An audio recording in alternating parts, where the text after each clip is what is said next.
সকাল সকাল চলে এসেছি চায়ের কাপ নিয়ে। দেখতেই পাচ্ছ এটা হলো আমার মায়ের ছোট্ট একটা কলপার। আজ সকাল সকালে উঠে পড়েছি, চাটা খাওয়াও হয়ে গেছে। তো হ্যালো এভরিওয়ান, সবাই কেমন আছো? আশা করি সবাই খুব ভালো আছো।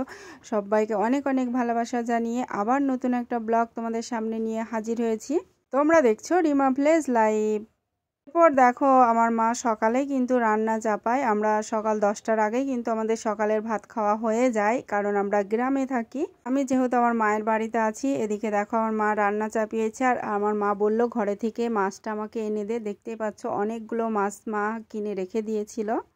মাছ রান্না হবে, সিম রান্না হবে, আর রান্না হবে শাক। তো দেখো অনেক দিন পর আমি শাকগুলো কাটবো, যেহেতু আমি শাকগুলো মানে জিরে জিরে করে কাটতে পারি না। মা ওদিকে দেখছে যে কটা মাছ রান্না করব আর কটা রেখে দেব। এই যে দেখতে পাচ্ছ এই শাকগুলো আমি কিন্তু খুব একটা মানে জিরে কাটতে পারি না, যেটা আমরা বলি আমাদের ভাষায়।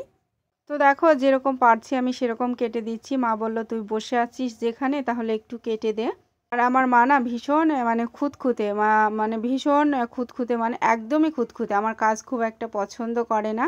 তো দেখো আমি যতটা মানে করার চেষ্টা করছি তাও আমার মায়ের পছন্দ হবে না। মা আমাকে বলছে আরেকটু ছোট ছোট করার চেষ্টা কর। মাকে আমি বললাম মা দেখো আমি পারছি না, যদি হয় তাহলে তুমি করে নিতে পারো। এরপর দেখো রান্না তো ওদিকে হয়ে গেছে। এরপর স্কুল থেকে মেয়ের জন্য ভাত যেটা দেয় খিচুড়ি, সেটা আনা হয়েছে। আমার মেয়ে এদিকে বসে বসে কার্টুন দেখছে, ও কার্টুন ছাড়া একদমই খেতে চায় না।